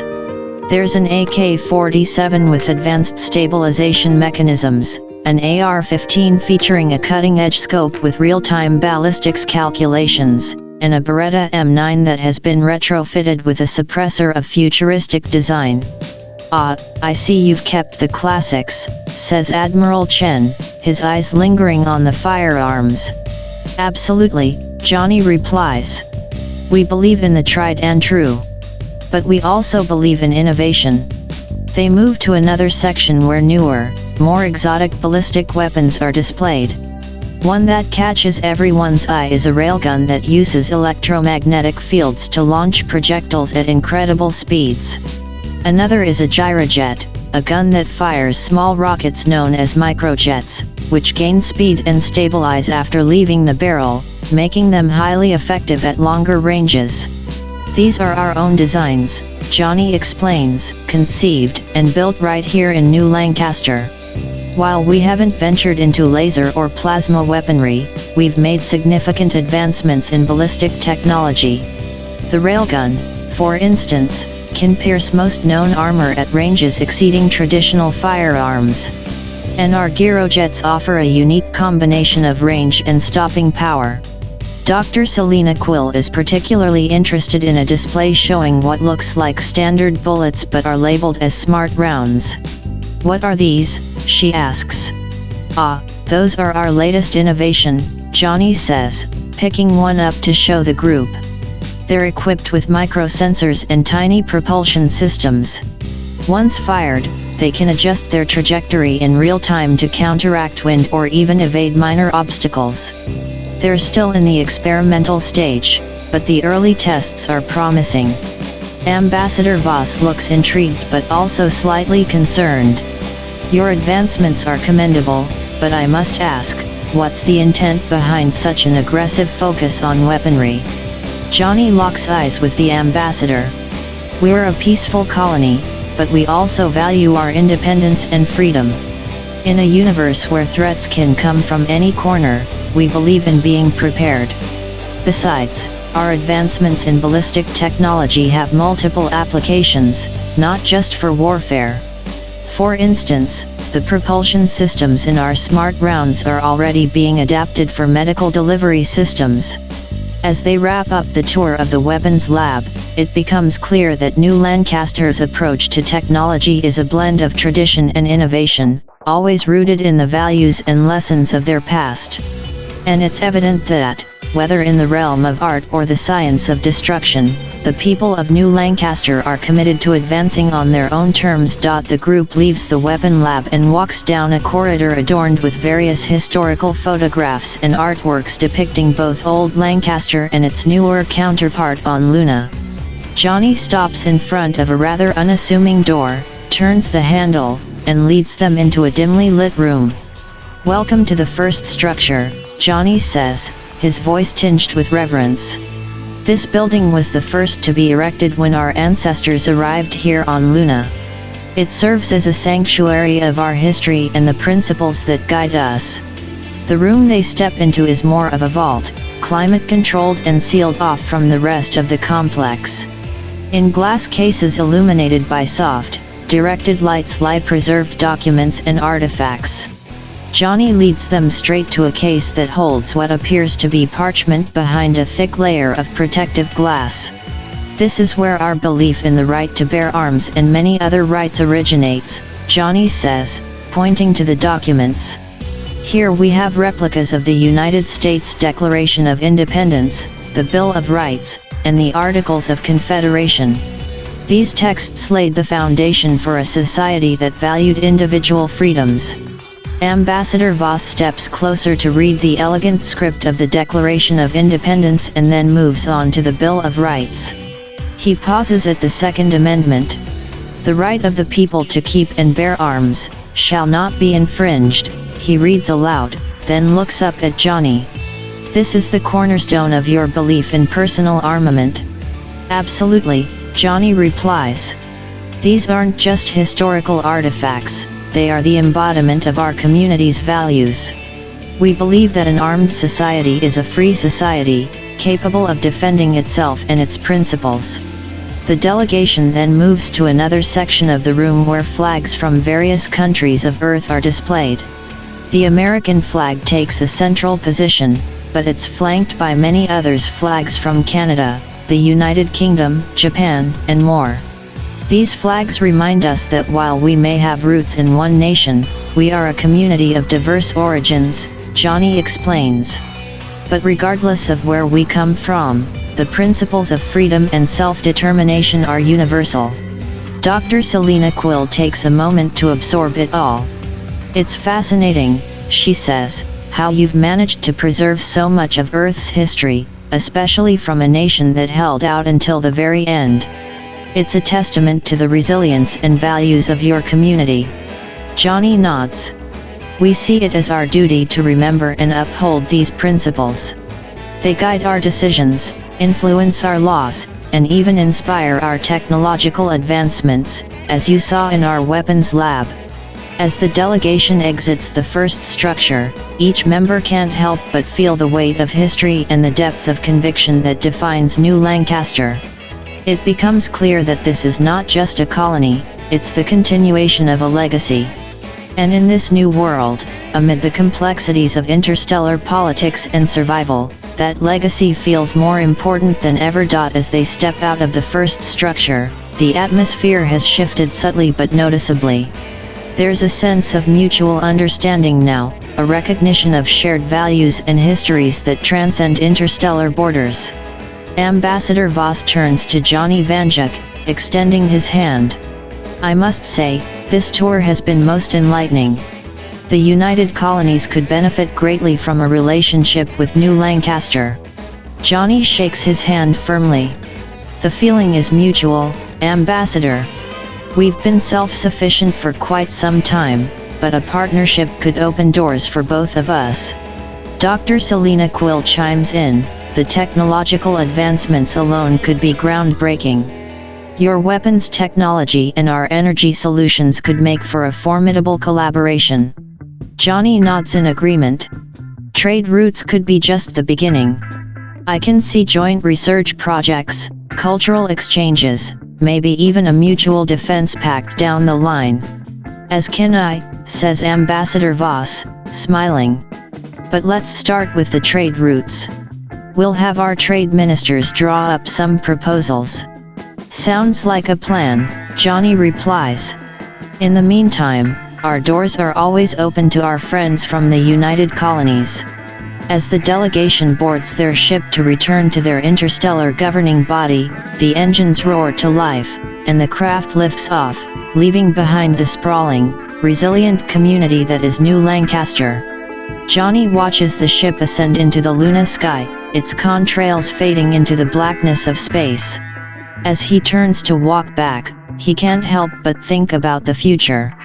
New Lancaster had stood alone for so long, a stronghold of Earth's values on a foreign celestial body. Now, the prospect of an alliance looms on the horizon, promising not only economic prosperity but also a sense of belonging in this vast universe. But Johnny knows that this is just the beginning. Alliances are delicate, often fraught with complexities and challenges. Yet, there's a part of him, perhaps the defiant part that he attributes to his lineage, that looks forward to navigating these complexities. After all, New Lancaster was built on resilience, and its people have always risen to the challenge. As he walks back to the community that he loves, a phrase from the old Earth texts comes to mind, a more perfect union. It's an ideal as relevant now as it was centuries ago on a planet far, far away. And as the sun sets on Luna, casting long shadows over the New Lancaster settlement, Johnny Vanjik can't help but feel that they are one step closer to achieving it. Johnny's eyes gleam with an almost uncontainable excitement as he gives the orders. Get the Pioneer ready. And make sure those extreme element suits are triple-checked. We're making a trip that's long overdue. The crew members exchange glances, a mix of astonishment and anticipation filling the room. You mean Earth, sir? One of the engineers finally breaks the silence. That's right, Johnny confirms, his voice tinged with a solemnity that commands respect. It's about time we find out what's left of our home. Our drones and sensors have been upgraded to the point where they might actually survive the conditions down there. If there's even a sliver of a chance to gather data for future restoration, we owe it to ourselves and to Earth to take it. The room erupts into a flurry of activity as engineers and scientists rush to prepare the Pioneer for its historic journey. Suits designed to withstand the most extreme conditions are carefully inspected, their material capable of enduring extreme heat, cold, and radiation. Drones equipped with the latest sensor technology are loaded into the cargo hold, each one a marvel of engineering designed to withstand Earth's now harsh conditions. As Johnny walks through the preparations, he passes by the suits, pausing to touch the fabric. They're a far cry from the makeshift gear of the early colonists, a testament to how far New Lancaster has come in its technological prowess. But they also serve as a humbling reminder of the planet they left behind, a world that once teemed with life and is now a silent, barren shell. Finally, the day of the expedition arrives. The Pioneer's engines roar to life, a powerful sound that seems to echo Johnny's own heartbeat. As the ship ascends, Johnny takes one last look at New Lancaster, its buildings bathed in the pale light of the Luna day. It's a sight that fills him with a sense of pride but also a profound responsibility. He thinks about the possibility of restoring Earth, however distant that future might be. The thought is both exhilarating and daunting, a dream that has persisted through generations and may now, finally, be within reach. As the Pioneer leaves Luna's atmosphere and sets its course for Earth, Johnny feels a weight lift off his shoulders, replaced by a sense of purpose that courses through him like an electric charge. In that moment, he knows that New Lancaster's story is far from over and that its next chapter may just be its most monumental yet. The pioneer's journey is uneventful yet filled with a palpable tension. Everyone on board knows the gravity of their mission. They are not just representing New Lancaster or even Luna, they are representing the last remnants of Earth's children, returning to the cradle of humanity after it has been ravaged and abandoned. As the ship approaches Earth's orbit, a collective gasp fills the command room. The planet below is a mottled canvas of swirling grays and browns, a stark contrast to the blue and green gem it once was. Yet, there's a strange beauty to it, like a masterpiece painted in sorrow. "Prepare the drones," Johnny orders, his voice steady despite the emotion welling up inside him. "We've got a lot of ground to cover, and not a lot of time to do it." Engineers scramble to activate the drones, each one programmed with a specific set of tasks: soil and air analysis, radiation levels, and any signs of remaining life, however microscopic it might be. One by one, the drones are launched, descending into Earth's atmosphere like a swarm of high-tech locusts. They spread out, fanning across continents and oceans, over the ruins of cities and through the remnants of forests, sending back real-time data to the Pioneer. As the hours pass, Johnny scrutinizes the incoming data, the sense of anticipation turning into one of grim realization. The planet is dead, devoid of any life forms, its air a toxic mix unsuitable for human survival. Yet, amid the bleak reports, there's a glimmer of hope, traces of minerals that could be used for terraforming, pockets of less toxic atmosphere indicating that Earth is not beyond saving, just currently uninhabitable. It's a small victory, but one that ignites a spark of hope. Johnny looks at his crew, their faces a mix of disappointment and optimism. "We knew it wouldn't be easy," he says, breaking the silence. "But this is just the first step. We now know what we're up against, and that's more than we had before." As the Pioneer makes its way back to Luna, Johnny can't help but feel that this mission, however heartbreaking, has fortified New Lancaster's resolve. They have peered into the abyss, and instead of being consumed by it, they have found a reason to fight, to dream, and to hope. And so, as the ship lands back in New Lancaster, and Johnny steps onto the lunar surface, he knows that the real work is just beginning. There are plans to make, alliances to forge, especially with the UC now aware of their capabilities and intentions. But more than that, there's a planet to save, a home to reclaim. Johnny Vanjik may not live to see Earth restored, but he's more certain than ever that the spirit of Lancaster, the tenacity and defiance that has defined its people for generations, will one day breathe life back into their forsaken world. As Johnny Vanjik pores over the digital maps displayed on the large screen in his office, his eyes narrow, tracing the faint lines that mark what was once the United States, zooming into Pennsylvania. The digital cartography is layered with data from the drones, the details crude but telling. It takes him a moment to align the new with the old, to superimpose the boundaries of his memory over the ruins of reality. Then he sees it what used to be Lancaster County, the landforms distorted but still somewhat recognizable. He can almost make out the spot where Lancaster City would have been, the heart of a community that no longer exists but lives on in its lunar successor. A strange emotion wells up inside him, a mix of sorrow and pride. He can almost hear the distant echoes of the city's bustling markets, see the artisans in their studios, and feel the warmth of the community gatherings at local parks. The memories clash with the cold data on the screen, creating a dissonance that's hard to shake off. He takes a screenshot of the coordinates, saving them into a file labeled Project Reclamation. It's a long shot, a dream within a dream, but Johnny knows that dreams are where reality takes root. If New Lancaster is ever going to contribute to the Earth's restoration, it has to start with reclaiming its own history, its own sense of place. He leans back in his chair, contemplating the journey that lies ahead.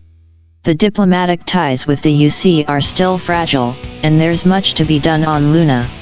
But in that moment, as he looks at the map, Johnny Vanjik feels a bridge form, a bridge between past and future, between Earth and Luna, between despair and hope. And for the first time in a long while, Johnny Vanjik allows himself to dream, not of new beginnings on foreign soil, but of homecomings. Of returning to the place that shaped him, that made him who he is. And as he shuts down his terminal and steps out of his office, heading for a meeting with the Lunar Council to discuss the findings from Earth, he carries with him the coordinates of old Lancaster, like a talisman that holds the key to their collective past and, perhaps, their future. Johnny Vanjik stands in the corridor, the weight of his recent discoveries still fresh on his mind. As he turns the corner, he's met with a figure that stops him in his tracks, a figure donned in a dark space suit, its facial features hidden behind a mask. A starborn. "Long time no see," says the enigmatic figure, his voice tinged with an intimacy that borders on unsettling. "Good to know every version of Lancaster has the Vanjikis after all." Johnny's eyes, capable of piercing through the dark, lock onto the mask. He taps into his unnatural night vision, and the opaque material becomes translucent under his gaze. What he sees leaves him staggered, almost stumbling back. The face behind the mask is his own, or a version of it. "That's impossible," Johnny mutters, his voice quivering despite himself. "You died in 2130. The starborn, his other self, shakes his head slowly, almost mournfully. "No. Every version of Lancaster has a Vanjik, even the ones in the past and future, and Lancaster City's not yet built," he says. His hand lifts, holding an object that Johnny recognizes instantly, the artifact. As the starborn touches Johnny with the artifact, a surge of indescribable energy pulses through him. It's as if the very fabric of reality is being torn, then stitched back together in a pattern he can't yet comprehend. Visions flash before his eyes, Lancasters that were, that could be, that might yet still be. Vanjikis in different timelines, living different lives, but all connected through the unbreakable thread of this inexplicable reality. And then, as suddenly as it began, the connection is severed. The starborn, the artifact, and the myriad possibilities they represent seem to fold back into the ether, leaving Johnny alone in the corridor. But he's not the same. He's glimpsed the multitudes of his existence, the countless Lancasters that ripple out from this point in space and time. And he knows that he, and the city he calls home, are but one thread in a tapestry too vast to fully grasp. He takes a deep breath, steadying himself. There's much to be done, both here and in realms he's just beginning to understand. But for now, he takes solace in the unbreakable connection he feels to his city, to his lineage, and to the countless versions of himself that exist across the unfathomable expanse of reality. As the artifact's energy continues to surge through him, Johnny's senses are overwhelmed by a kaleidoscope of realities unfolding before his eyes. Each vision is a window into a different world, a different Lancaster where the strings of fate have been woven in vastly different patterns. First, he sees the nightmare of the killer of the Little Susquehanna, a shadowy figure lurking in the dark corners of an otherwise peaceful town. The town's people live in perpetual dread, every creak of their wooden floors a potential harbinger of doom. In this world, another version of Johnny Vanjik is leading a group of volunteers, patrolling the nights, eyes vigilant and weapons ready. Next, he's transported to Quarryville, where the legend of the pigman terrifies the community. This creature, half man, half pig, stalks the local farms, its guttural grunts echoing in the darkness. The Johnny of this world is knee-deep in research, sifting through ancient texts and local lore, trying to find a way to end the pigman's reign of terror. Then, the vision shifts to the mysterious Darkwater monster, a creature of unimaginable horror that dwells in the depths of a local lake. Fishermen go missing, their empty boats found drifting. Here, Johnny is diving into the dark waters, armed with only a harpoon and his unyielding resolve. The scenes flicker faster now, skinwalkers in Little Britain, shape-shifting entities that assume the guise of animals to deceive and attack. The Mothman of Lancaster, a winged behemoth with glowing red eyes that foretells impending calamities. The Wendigo of Wright's Ferry, a malevolent spirit of insatiable hunger and unfathomable cold. Ironville's Headless Horseman, a spectral rider haunting the old roads, his laugh echoing through the hills. In each of these realities, Johnny is there fighting, researching, leading, doing whatever it takes to protect his community. His vision blurs and he's somewhere else, the world delayed by WW1, where the conflict's end never came. Another Johnny is in a trench, mud on his boots, leading a charge against an enemy that seems to never diminish. Then, a world of zombies in Lancaster, the dead rising from their graves to claim the city. WW1 soldiers, still in their tattered uniforms, joining the hordes of the undead. A fallout like Lancaster appears, a post-apocalyptic wasteland where survivors scavenge for resources. Then, a version of the Titanic teeming with monstrous entities from the depths of the ocean. A world devoid of computers, where information is still stored in vast, dusty libraries. An America that became an empire, its flag altered, its principles rewritten. Finally, a world where Lancaster was never built, an empty landscape that seemed to lack a certain indescribable spirit. It's a void that tugs at Johnny's heart, a world that feels incomplete without the community he knows and loves. As the visions start to fade, Johnny finds himself back in his own reality, the artifact's energy dissipating into the ether. But he's changed. He's seen the multitudes of his existence, the countless challenges and evils faced by his other selves. And though each world is different, the one constant is him, Johnny Vanjuk, forever tied to the fate of Lancaster, in all its myriad forms. The starborn Johnny, still hidden behind the visor of his dark space suit, nods solemnly. Yes. Lancaster and the Vanjukis are constants across countless realities. Different challenges, different foes, different timelines, but always, there's a Lancaster, and always, a Vanjuk fighting to protect it. The weight of this revelation settles over Johnny. It's almost too much to comprehend, but the visions he's seen, the horrors, the challenges, the courage make it impossible to deny. Somehow, across the vast tapestry of existence, he and Lancaster are intrinsically linked, each shaping the destiny of the other. It's a heavy burden, the starborn Johnny says, but also a profound honor. You're part of a legacy much larger than yourself, much larger than this one version of Lancaster. And it's a legacy that will continue to unfold, in ways you can't even begin to imagine. As he speaks, the starborn Johnny starts to fade, his form becoming translucent. I must go, he says, his voice tinged with a sadness Johnny can't quite place. Other worlds need me, other Lancasters, other Vanjukis. But remember, you're never alone, and the choices you make here ripple across realities. With that, he disappears, leaving Johnny alone with his thoughts, the artifact, and a newfound understanding of his place in not just this world, but countless others. And as he stands there, a thought crosses his mind, a thought both humbling and empowering. In every Lancaster, in every world, he has a role to play. And so, too, does the community he loves. As Johnny is still absorbing the enormity of what he just learned, there's a shimmer in the air, like a heat wave distorting reality. From this ripple steps another figure, garbed in a vault suit with the number 717 emblazoned on it. This Johnny is older, his face etched with years of struggle, eyes glowing an unnatural shade of blue. "Hey there, kid," says vault dweller Johnny, a wry smile breaking through his grizzled demeanor.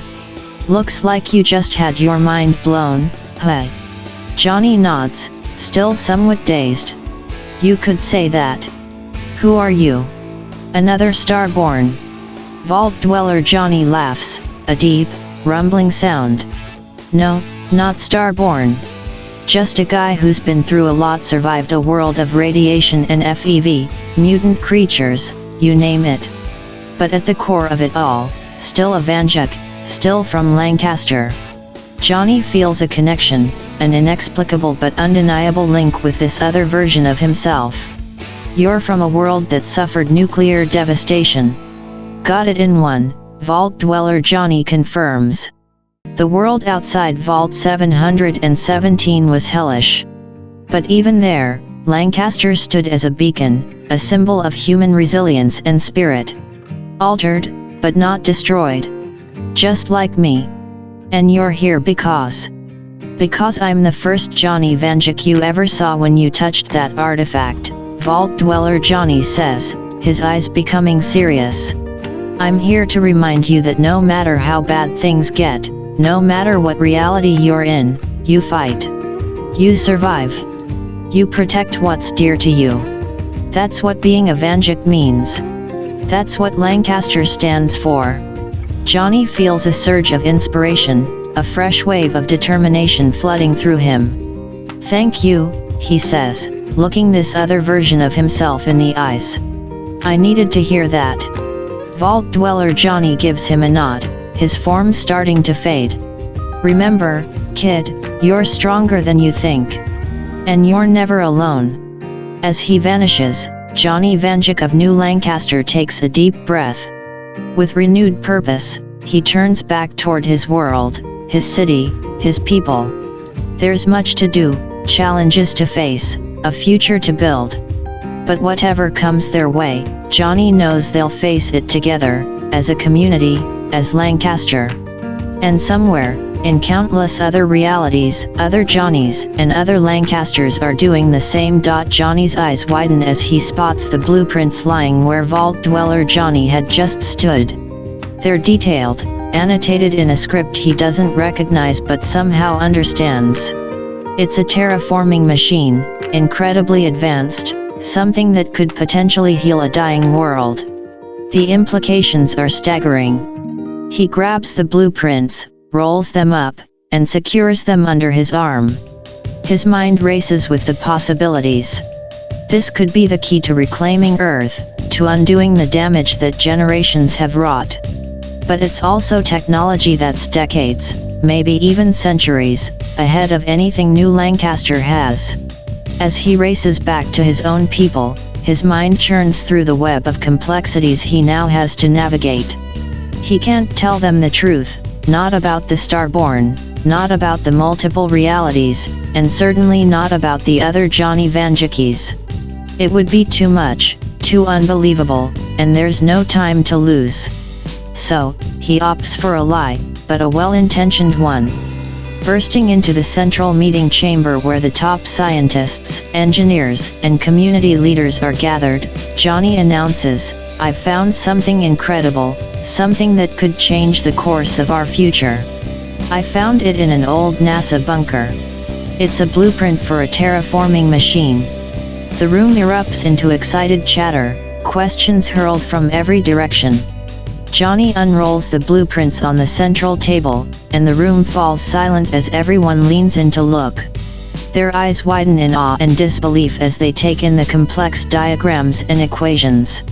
It will take decades to even build a prototype, Johnny admits, and there's still much we don't understand about it. But this could be the key to healing Earth, to making it habitable again.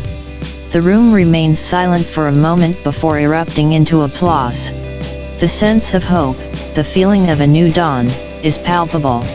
Scientists start discussing the feasibility of the project, engineers calculating the materials needed, and community leaders already thinking about the societal changes this could bring about.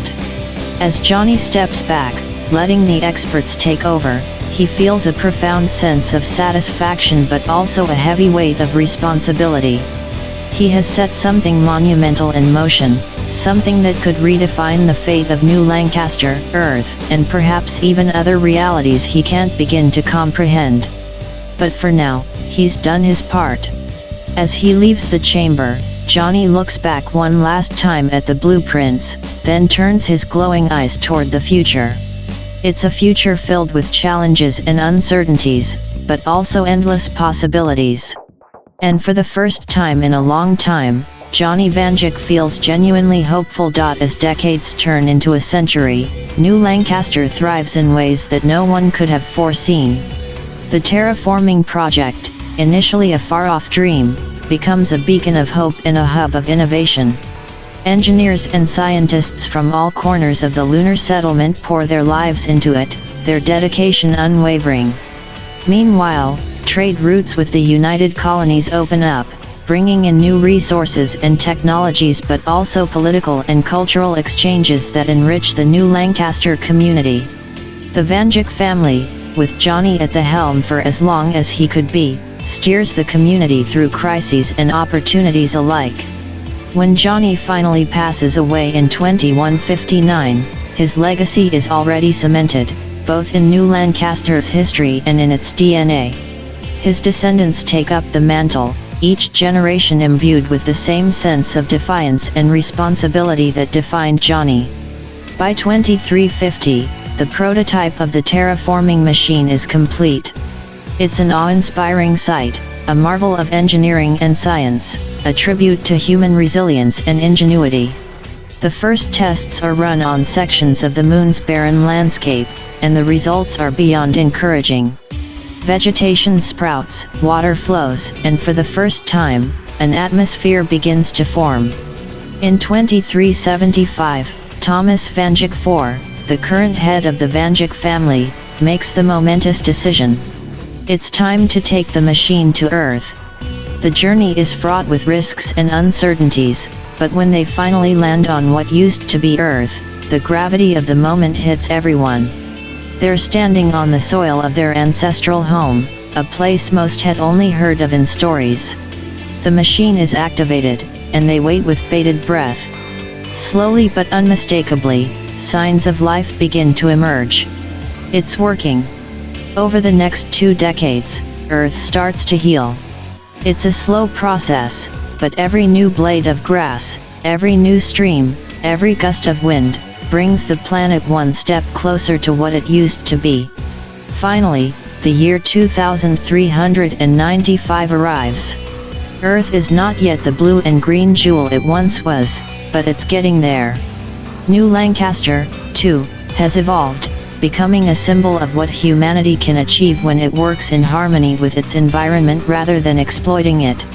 On Earth, in a ceremony attended by both New Lancastrians and representatives from the United Colonies, a new settlement is founded.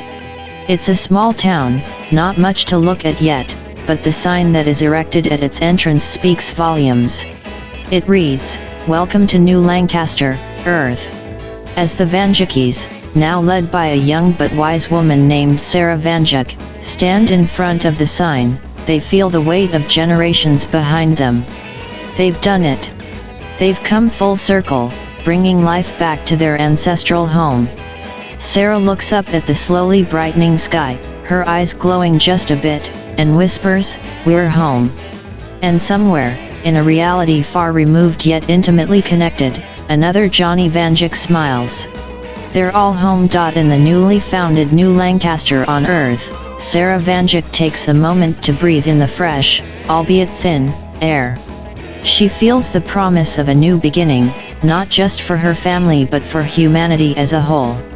Work crews are already busy setting up basic infrastructure: water systems, energy grids, shelters. The terraforming machine continues its operation in the background, a low hum that underscores the miraculous rebirth of a planet. Sarah heads to the community center, where a temporary council has been established. Representatives from various families, including the Vanjikis, are present. There's an air of excitement and nervousness as they discuss plans for agriculture, governance, and, most importantly, peaceful coexistence with the United Colonies, which has been closely watching Earth's transformation. As Sarah presents a plan for a democratic system of governance, based on ancient Earth texts that have been preserved and studied in New Lancaster on the Moon, she can't help but think about the Vanjikis of the past, especially Johnny. They had set all of this into motion, guided by visions of a better future and a relentless drive to make it happen. She feels their presence, almost as if they're standing next to her, nodding in approval. Months turn into years, and new Lancaster on Earth grows. Children are born, the first Earthlings in centuries. They're raised on stories of the Moon Colony, of the Vanjik family, of the visions that guided them back to Earth, and of the multiverse that reminds them of the infinite possibilities and challenges that lie ahead. Sarah Vanjik grows old, but her spirit remains indomitable. In her later years, she takes to writing, documenting the history and philosophies that have guided her family and community through the darkest of times into this era of rebirth. By the time she passes away, she's a legend, not just in New Lancaster but across human settlements in the United Colonies. Her writings become essential readings, her philosophies discussed and debated but mostly admired. The Vanjikis continue to play a vital role in the governance and defense of New Lancaster, Earth. They have become, in essence, the keepers of humanity's conscience, a living reminder of where they came from, and what they can become. In 2395, on the anniversary of New Lancaster's founding on Earth, a statue is unveiled in the center of the growing town. It's a statue of Johnny Vanjik, the man whose vision, defiance, and undying hope set the course for this new chapter in human history. As people gather around the statue, someone no one knows who places an artifact at its base. It's unassuming but everyone feels its weight. It serves as a reminder that the story of New Lancaster, of the Vanjikis, and of humanity, is far from over. The multiverse is vast, filled with challenges and opportunities, darkness and light.